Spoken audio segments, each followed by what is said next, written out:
Bonjour, je suis Christophe Leguevac, avocat au barreau de Paris, et je suis en compagnie d'Olivier Blanchet, qui est l'homme qui a créé le groupe Facebook qui réunit aujourd'hui plus de 5000 personnes concernées par la casse des moteurs Renault. Bonjour Olivier. Bonjour maître. Alors, comment vous est venue cette idée de créer ce groupe Facebook? Tout simplement, j'ai été moi-même victime de ces défaillances en 2018, donc sur un Dacia Docker de 2013. J'avais eu des symptômes précurseurs pour lesquels j'avais alerté un petit peu dans le réseau ou mon garagiste, et leur discours a toujours été de minimiser jusqu'à ce que le moteur soit diagnostiqué HS en septembre 2018. Pour mon malheur, la garantie était passée et mon véhicule avait 5 ans et 2 mois. Donc j'ai engagé un bras de fer avec le service relations clients de Renault, et puis qui n'a jamais abouti à aucune prise en charge malheureusement. Il prétextait d'un mauvais entretien du véhicule, comme beaucoup d'entre nous ont pu avoir ce genre de réponse de la part du service client qui prétexte de n'importe quel argument pour essayer de réfuter toute prise en charge. Donc suite à ça, j'ai essayé de me renseigner sur Internet et les réseaux sociaux, de m'informer pour voir si d'autres personnes pouvaient avoir eu les mêmes défaillances, et je me suis rendu compte que je n'étais pas tout seul. Donc j'ai créé une page Facebook, un groupe qui permettait de recenser toutes les personnes qui pouvaient être potentiellement affectées par ces problèmes. Donc, vous êtes nombreux alors déjà à l'époque? Donc le groupe a débuté tout doucement, et à la suite de certains articles de presse qui ont pu parler du sujet, il s'est étoffé. De plusieurs dizaines, on est passé à plusieurs centaines. Et de fait, ça nous a permis d'avoir une exposition qui a permis à certains lanceurs d'alerte de nous envoyer des informations intéressantes qui permettaient d'établir que les constructeurs étaient au courant depuis au moins 2015 de défauts affectant ces moteurs. Et l'autre problème aussi, c'est la répétition des incidents et le danger dans lesquels se trouvaient les conducteurs, notamment quand ça arrive, les casse-moteurs arrivent sur autoroute. Ouais, ça nous a permis d'avoir énormément d'informations et beaucoup de témoignages totalement concordants sur les causes et les conséquences de ces défaillances, et qui concordaient en tout point avec les éléments qui nous avaient été envoyés depuis les services de Renault qui avaient pu fuiter. Et donc de là, on a recensé tout un tas de témoignages qui me permettent de considérer et de pouvoir affirmer aujourd'hui que les casses surviennent pour partie. Pour beaucoup de gens, ça peut survenir à pleine vitesse sur autoroute pour une raison de fusion soupape. En fait, c'est un processus de dégradation qui peut mener à ce genre de casse. Et cette casse, ça veut dire quoi? Ça veut dire que le moteur explose, ou ça veut dire que vous ne pouvez plus avancer? Non, alors c'est pas aussi spectaculaire, fort heureusement. Donc c'est pour ça d'ailleurs que les constructeurs n'ont pas effectué de rappel, c'est que ça ne touche pas d'organe de sécurité, donc c'est ça qui explique qu'il n'y a pas de rappel. Donc en fait, il s'agit d'un processus. Ça ne touche pas d'organe de sécurité, mais pour autant, ça met la sécurité des véhicules en danger. Mais pour autant, en effet, ça peut tout à fait poser un réel problème de sécurité pour les usagers qui soient dans le véhicule ou en dehors, puisque l'issue de ces défaillances, en fait, au fil du temps, le moteur brûle de l'huile, comme on dit, donc l'huile remonte, est brûlée et encrasse les soupapes, ce qui peut conduire à terme à des cas de fusion soupape. Donc ce qui se produit, c'est que les gens sont à pleine vitesse sur autoroute ou sur voie rapide, et d'un coup d'un seul, il y a une perte de vitesse, une perte brutale de puissance qui vous fait passer de 130 km/h à 50 ou 60, voire moins des fois. Donc évidemment, on se doute bien qu'avec de telles défaillances, on se met en danger. On met en danger aussi les personnes qui suivent, les usagers de la route qui suivent.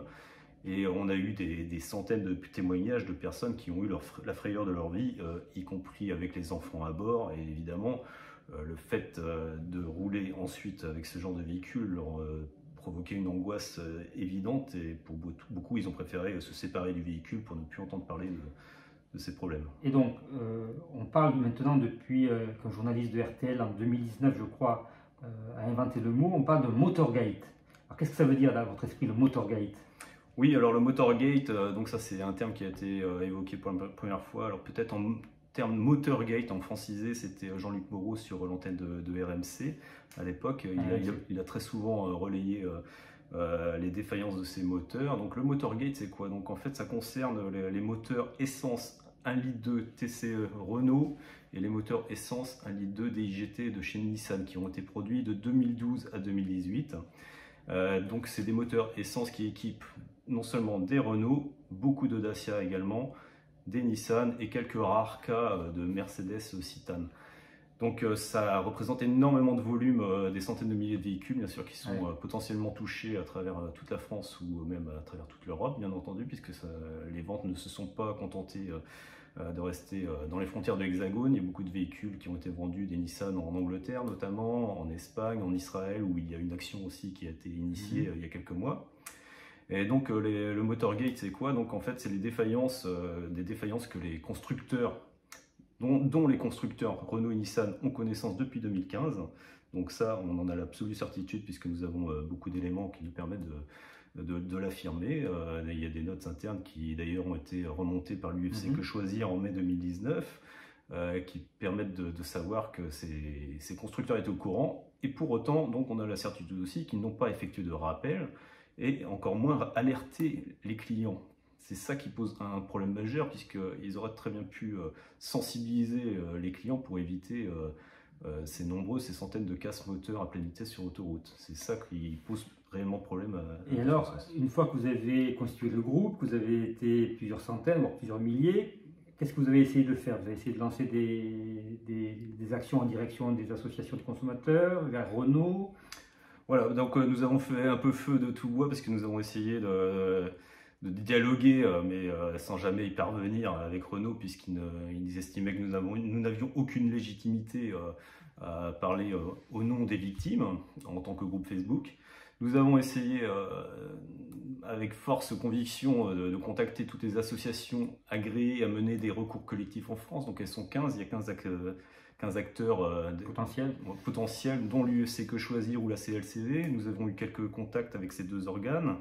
L'UFC Que Choisir a relayé notre action en mai 2019 en lançant l'alerte et en mettant Renault en demeure de s'expliquer. Mais malheureusement, depuis, donc, Renault a pertinemment, en permanence minimisé les faits et considère que cela est bien traité, bien géré en interne. Sauf que le problème, c'est qu'ils continuent de gérer les dossiers au cas par cas et évidemment, tout ça profite aux constructeurs de pouvoir gérer. Dans un rapport de force où ils tiennent à la fois les consommateurs parce qu'ils retiennent les véhicules et ils disent si vous voulez qu'on change le moteur, qu'on améliore le problème, il faut que vous passiez à la caisse. Oui, en substance, c'est un petit peu ça. Et de façon sibylline, ils distillent des prises en charge dites commerciales pour essayer de forcer un petit peu la main aux clients pour changer le moteur, etc. Et ils ont aussi divers moyens de pression avec les frais de gardiennage, les frais de parking, on pourra en parler éventuellement. Donc tout ça pour ne pas assumer pleinement toutes ces défaillances malheureusement. Donc ils jouent sur le fait que les gens sont dans l'urgence, qu'ils ont besoin de leur véhicule et que ce rapport de force est à leur avantage et on se livre à une sorte de marchandage de tapis avec le service relation client. Mais individuel. Mais individuel, bien évidemment. Et alors c'est comme ça que vous avez eu l'idée de faire un recours collectif? Oui, donc ça fait des mois, plusieurs années même. Ça fait 3 ans que le groupe a été créé, ça fait presque 2 ans qu'on essaie d'orienter, de pousser pour avoir cette possibilité de recours collectif. Donc ça nous a été refusé par les organes de défense des consommateurs. C'est pourquoi donc, nous avons été mis en relation avec plusieurs avocats et c'est par ce biais-là qu'on a été mis en contact pour essayer de travailler ensemble pour trouver une issue et que les constructeurs fassent quelque chose pour nous enfin. Alors, pour les recours collectifs, on peut comprendre pourquoi les associations de consommateurs n'ont pas pu le lancer, parce qu'elles pensaient utiliser ce qu'on appelle l'action de groupe, qui a été créée par la loi Hamon en 2014. Mais comme on le sait maintenant, cette action de groupe est une solution qui ne fonctionne pas et les associations de consommateurs n'ont pas voulu prendre le risque de l'utiliser. Depuis 2014, nous, on a lancé ce qu'on appelle les actions collectives conjointes. C'est une technique assez simple qui consiste en fait à rassembler tout un tas de dossiers individuels en une seule procédure qui est justement gérée grâce à la plateforme myleo.legal qui permet à la fois de faire des économies d'échelle et de faire en sorte que la gestion du temps soit plus rapide.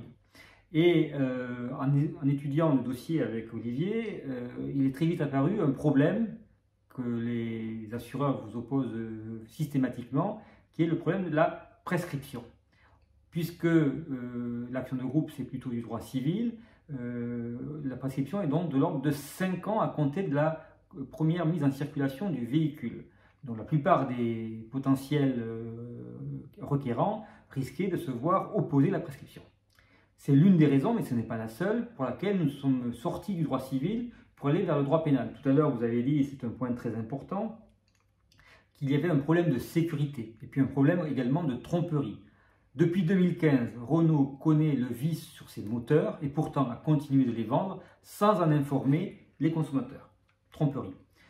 Deuxième problème, la casse moteur peut intervenir à tout moment, on ne sait pas quand, on ne peut pas déterminer à l'avance quel véhicule sera concerné. Et donc, quand vous utilisez un véhicule équipé de ce moteur TCE 1.2 ou DIC-T pour les Nissan, vous êtes potentiellement en risque d'accident sans que vous en sachiez avec certitude la date. Et donc, cela vous place dans ce qu'on appelle une situation de mise en danger. Et cette mise en danger de la vie d'autrui peut être reprochée d'un point de vue pénal à Renault. Et ça a deux conséquences. C'est que, premièrement, la prescription pénale, elle a une durée supérieure à la prescription civile, elle est de 6 ans au lieu de 5. Et puis, deuxième conséquence, c'est que le point de départ, c'est la révélation du vice. Et la révélation du vice, vous l'avez dit tout à l'heure, c'est l'article de Que choisir en 2019. Donc, le point de départ de 6 ans, c'est 2019 plus 6. Donc, n'ayez pas peur. Vous n'êtes pas prescrit, contrairement à ce que veulent vous faire croire Renault et parfois certaines compagnies d'assurance. C'était une des questions qu'on nous pose souvent, mais je crois que vous en avez d'autres. Donc, on en profite qu'on soit ensemble pour vous dire à la fois qu'on travaille, que je suis en train de découvrir des choses passionnantes qui vont faire très mal à Renault lorsqu'on va les révéler. Mais avant d'en arriver là, il faut que vous vous mobilisiez. Et pour vous mobiliser, il faut qu'on vous rassure et qu'on vous apporte des réponses claires et précises aux questions que vous posez. Alors, est-ce que vous avez des questions peut-être pour faire écho à toutes les remontées que vous avez depuis le groupe Facebook?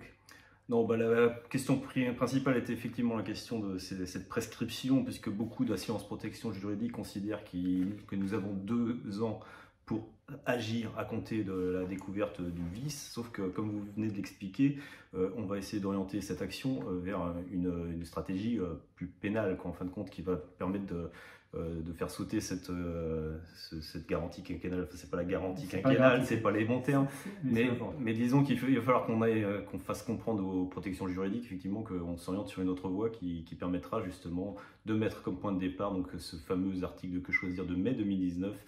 Donc mai 2019 plus 6, si vous êtes possesseur d'un véhicule concerné, n'hésitez pas. Et donc il faut absolument bien intégrer le fait, et ça c'est à nous sur le groupe Facebook, de motiver nos troupes entre guillemets.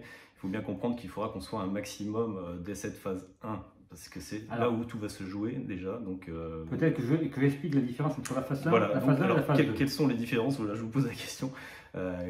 L'une des questions principales, c'est quelles sont les différences entre la phase 1 et la phase 2 et pourquoi les intégrer, quels sont les intérêts et les avantages des uns et des autres. Alors, il faut partir un peu à l'envers pour comprendre la stratégie, qui est assez simple. On vient de dire que nous allons partir au pénal pour principalement 2 infractions qui sont la tromperie et la mise en danger de la vie d'autrui.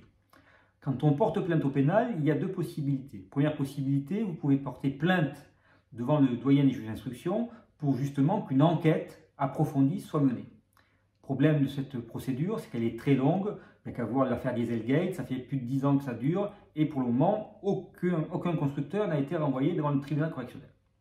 Donc on a décidé que compte tenu des informations que nous avons déjà et que celles que nous allons obtenir, que ce n'était pas la bonne procédure. On va faire une procédure différente, encore plus, forte, plus violente, qui s'appelle la citation directe. C'est-à-dire que nous avons suffisamment de preuves aujourd'hui pour démontrer à la fois la tromperie et la mise en danger de la vie d'autrui, et nous allons demander à Renault, Nissan et Dacia de se retrouver directement devant le tribunal correctionnel. Ça, c'est la phase 2. Ça sera une phase qui sera lancée normalement à l'automne 2022. Mais pour essayer de ne pas vous placer dans une situation de risque, c'est quand même notre souci, c'est que vous soyez défendu, non pas en risque. Nous avons prévu de faire précéder cette phase d'une première phase qu'on appelle la discovery, c'est une technique américaine, qui va consister à demander à Renault, Dacia et Nissan de communiquer sous l'autorité du juge un certain nombre d'éléments qu'ils refusent de communiquer, soi-disant parce qu'il y a le secret des affaires. On a déjà identifié un certain nombre de pièces, de documents, et on verra comment ils se défendent devant le juge des référés. Et le fait de découper en 2 phases la procédure va nous permettre aussi de nous compter, puisque pour la phase 1, elle est beaucoup moins chère que la phase de contentieux lourd au fond devant le tribunal correctionnel, et elle peut permettre à tout un tas de personnes qui ont peut-être des revenus modestes de participer à cette phase 1. Et plus nous serons nombreux à la phase 1, plus nous avons de chances de peser dans une éventuelle négociation avec Renault.